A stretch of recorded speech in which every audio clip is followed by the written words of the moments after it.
2025 SLST 9, 10, 11, 12 new update. ভেরিফিকেশনে তথ্য লুকালে চাকরি চলে যেতে পারে। আমি তোমাদের প্রমাণ দেখাচ্ছি ভিডিওতে। ভীষণ গুরুত্বপূর্ণ 9, 10, 11, 12 সবার জন্য।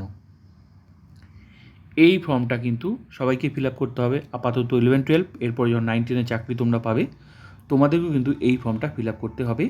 ফিল আপ করে মধ্যশিক্ষা পর্ষদের অফিসে জমা দিতে হবে।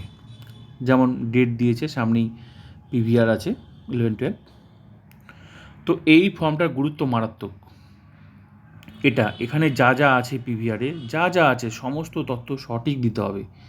এটা গ্যাজেটেড অফিসারকে দিয়ে অ্যাটাস্টেড করিয়ে, মানে তোমার এসএসসি রিলেটেড যা যা ডকুমেন্ট যেগুলো দিয়ে তুমি চাকরি পেয়েছো, যে তথ্যগুলো দিয়ে, সেটা তোমাকে নিজের হাতে এখানে লিখে স্বীকার করতে হবে। স্বীকার করে সেটা গ্যাজেটেড অফিসারকে দিয়ে অ্যাটাস্টেড করিয়ে কিন্তু জমা দিতে হবে। তুমি নিজে স্বীকার করে নিলে যে আমি যা যা ডকুমেন্ট জমা দিয়েছি, যেটার ভিত্তিতে আমি চাকরি পাচ্ছি, সেগুলো সমস্ত তথ্য সঠিক। কিন্তু তারপর জমা দেওয়ার পর পিভিআরটা, মানে তুমি স্বীকার করে নিলে, তারপর পিভিআর লোকাল থানা কিন্তু পিভিআর এবার ভেতরে করবে। তোমাকে ডাকবে, তোমার কাছে ডকুমেন্টস নেবে, তারপর হচ্ছে রিপোর্ট দেবে। এবার যদি তোমার যা তথ্য দেওয়া এখানে সেগুলো যদি ঠিক থাকে, তাহলে তো ঠিক আছে, চাকরি জীবনে কোনো অসুবিধা নেই। আর যদি ভুল থাকে, সে ডকুমেন্টস থেকে শুরু যাই হোক না কেন, তাহলে কিন্তু সমস্যা আছে। আমি তোমাদের প্রমাণ দেখাচ্ছি, একটা আপডেট দেখাচ্ছি। নতুন আপডেট। সরকারি চাকরির ক্ষেত্রে নিয়োগের সময় জমা দেওয়া নথিতে তথ্য গোপন করলে চাকরি যেতে পারে। সিআইএসএফ কনস্টেবলের চাকরি থেকে বহিষ্কারের নির্দেশ বহাল রেখে এমনই রায় দিল কলকাতা হাইকোর্টের ডিভিশন বেঞ্চ। নতুন আপডেট। অভিযোগ, ওই কনস্টেবল নিয়োগের জন্য সব নথি অ্যাটাস্টেড করে জমা দিয়েছিলেন, যেটা সবারই পিভিআর হয়, তো জমা দিয়েছিলেন অ্যাটাস্টেড করে, কিন্তু তাতে তিনি গোপন করে যান তার বিরুদ্ধে থাকা ফৌজদারি মামলার কথা। তার বিরুদ্ধে কেস ছিল, সেটা কিন্তু বলেনি।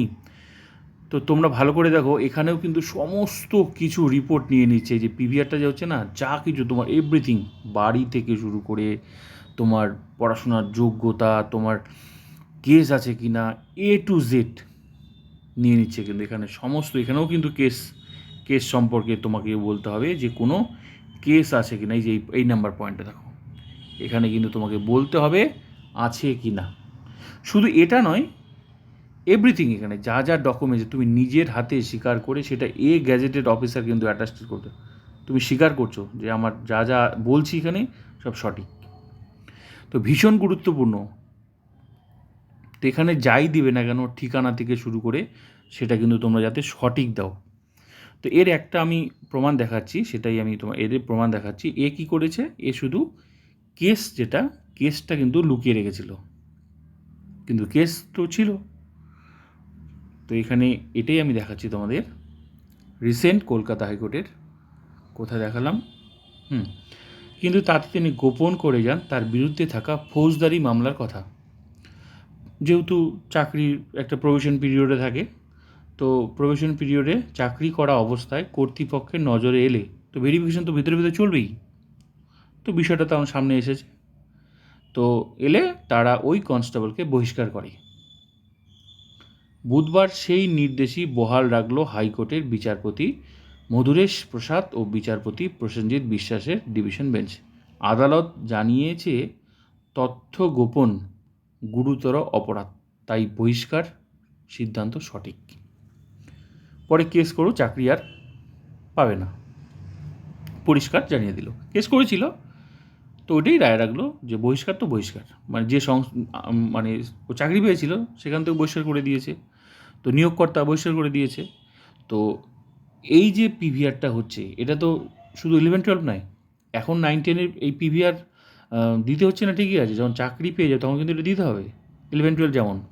তো এই পিভিআর এখন তো অ্যাটাস্টেড করে, মানে অ্যাটাস্টেড দিতে হচ্ছে ঠিকই, সেটা তো গ্যাজেটেড অফিসারকে দিয়ে অ্যাটাস্টেড করাতে হচ্ছে না। পিভিআরটা একসময় সবাইকে ফিল আপ করে জমা দিতে হবে, এখন 11, 12। তো এই পিভিআরের গুরুত্ব কিন্তু মারাত্মক। শুধু এটা ফৌজদারির ক্ষেত্রে নয়, যে কোনো ডকুমেন্টসের ক্ষেত্রে। ঠিক আছে? যে কোনো ডকুমেন্টসের ক্ষেত্রে সেটা কিন্তু সঠিকভাবে দিতে হবে। এখানে এই জন্য পিভিআরটা ভালো করে দেখে শুনে ফিল আপ করবে কিন্তু। ভীষণ গুরুত্বপূর্ণ কিন্তু পিভিআরটা।